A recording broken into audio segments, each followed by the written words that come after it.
Hey guys, I know I'm looking a bit like a hobo right now. Post run here, ran 4 miles tonight. So I thought I'd cover basically the training that I'm going through in order to prepare for Spartans and talk a little bit about nutrition and kind of how I dialed that in to help me get down to where I'm at today. I'm actually going through a little bit of a cut, so I've tightened it back up again. And I think it's pretty sustainable. I mean, over the last year, I was able to get down to kind of my lowest weight in a long time and then maintain that for the most part. Over summer, I did gain about 5 pounds back, which isn't a ton, but it was more than I wanted to. So really what I do is I run 4 times a week, and I run Monday, Wednesday, Friday, and Sunday. So Sunday, I usually try to go a little bit longer. Before my 21K race in November, I was running 10 to 12 miles on Sundays. I reeled that back in, and I even reeled in my Monday, Wednesday, Friday runs. So I'm actually only running about 18 to 20 miles a week, which is a little bit more reasonable for me and helps me have a lot of more energy and my body's in better condition for climbing, which I do climbing on Tuesdays, Thursdays, and Saturdays. I usually climb for an hour and a half to 2 hours and do a set of pull-ups after. So somewhere in there, I'm gonna start integrating some weight training again, really some conditioning type weight training that's gonna allow me to build a little bit more endurance for the obstacles that I'll face and really just get me a little bit more prepared from a general physical preparedness standpoint. So I think it's gone very well. The running has been going on for about a year now, starting at about 3 miles per run. Really, I think I might have started on time, so just running for 30 minutes. And that might have been actually down in like the 2.5 mile range because I was running quite slow when I first started. Really trying to focus in on that zone 2 training. And if you're unfamiliar with zone 2 is really just your heart rate zone 2, so 60 to 70% of your maximum heart rate.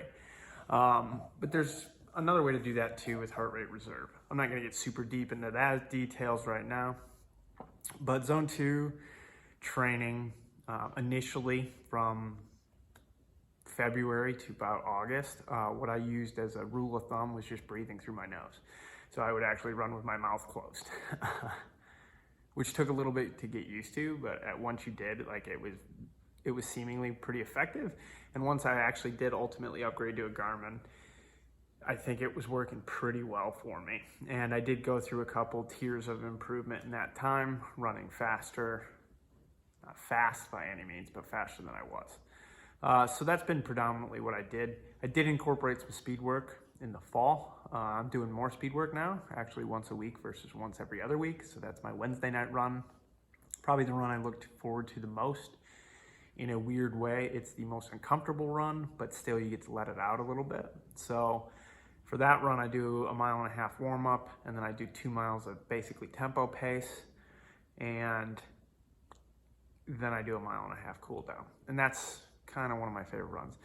In the upcoming weeks, probably 2 to 3 weeks, I'm gonna incorporate some hill sprints on Wednesdays, kind of go back and forth between tempo runs and hill sprints and see, with the intention there of really targeting my VO2 max. So hopefully I'll be able to go through another tier of improvement and get even faster yet and really build up my structure and my endurance and just really what I'm capable of from a running standpoint. Climbing I really introduced for 2 reasons. I talked about that before, but primarily to work on grip in a fun manner. But it's also something I was super interested in, and I think it's been having a lot of impact. But I guess we'll see when race time comes. The first race being early April, so about a month away. I'm gonna do a race in Charlotte. It's actually in Concord, North Carolina. I did it last year, but I'm gonna do the 10K. So I've been thinking about it a lot, and I think I'm gonna shoot for about 75 minutes. I think maybe 90 minutes. I don't know if I wanna be overly ambitious. Some of my thoughts around that today in particular, really thinking some of that through, is, my goals last year were to just finish every race, to set that baseline. And now I have a baseline. I think it was 2 hours for a super last year. but I'm in a lot better shape, and I think I can tackle the obstacles and just be a bit quicker. And really, I'm thinking in the thought process of what pace I think I'll be able to sustain at the Charlotte race. And I'm hoping it'll be about 12 minutes per mile. So which would put me right around 75 minutes, I think, for the overall race, including obstacles. So maybe we'll say 80, 85, just add a little bit of buffer there. But if I could do that, I think that'd be a pretty good improvement. Talk about a little bit too, so that's training. Probably add in lifting at least one day a week, maybe on those Sunday days, and not really ramp up that mileage that much. The disparity there, I think, was without increasing mileage throughout the week. I don't know if that was really working that well for me. So we're gonna see how this year goes with a little bit different methodology. Still kind of going at it on my own, what works, and really listening to my body. In any case, so part of what I do from a nutrition standpoint is first I start with a double protein shake. I switched to Dimetize as a protein. It was really good when I got it, or really quite affordable when I got it the first time.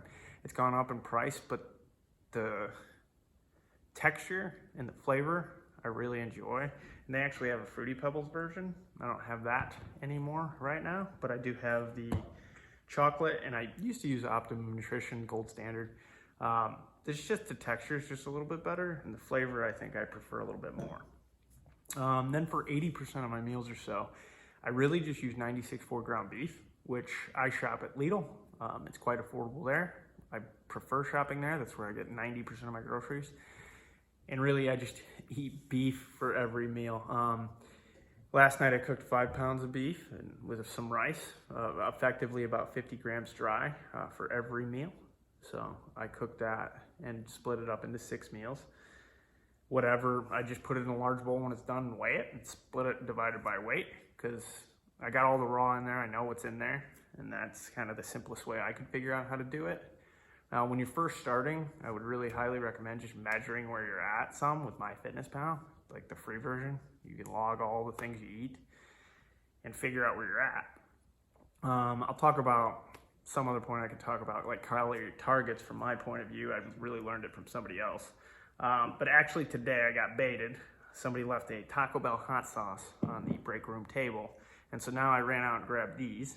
I think we got the hot sauce, the Verde salsa, the Diablo pretty spicy, but it's got some good flavor. I think that's gonna be able to add to it.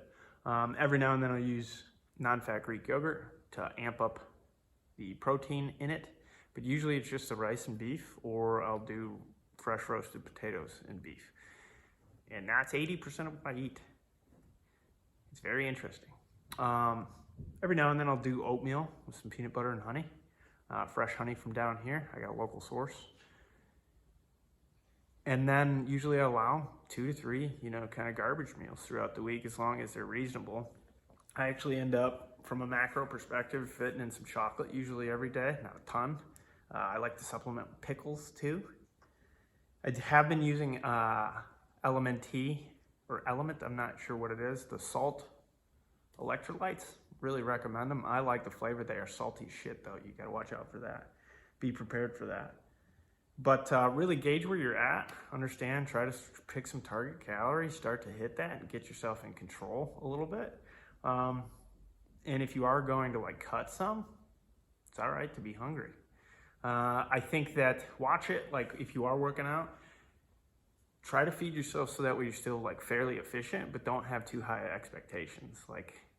I think if I was eating more, I'd probably be able to do a lot more pull-ups and really press that, but I don't think it's hurting me right now. I'd really like to get down to the 215, 210 range, I think, and see how things go. I think I'd be able to be a little bit leaner, be a little bit more efficient probably across the board. Climbing would be easier. Running should be easier and a little bit faster. So all around, I think it'll be beneficial. Definitely been working to incorporate some yoga or flexibility training this year. I think my flexibility is garbage. I am considering kind of formalizing that and going to a yoga class, but I really like to do a lot of things on my own first and try to feel them out, figure them out. But a class maybe for a month or 2 would be really good to get me started and get me into a standard routine, which I think could be beneficial as well. I think we undervalue flexibility.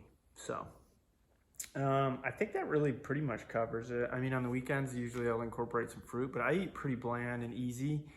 Just make it easy to cook and easy to eat. You're not dieting for the flavor, you know, but this has been something that's super sustainable for me, at least. And if you need to switch it up, you could always throw chicken in there. Maybe some chicken and chorizo, because chicken can be so lean and it gives you some extra flavor. I do use like 2% cheese on top sometimes, or fat-free cheese if it's available to you.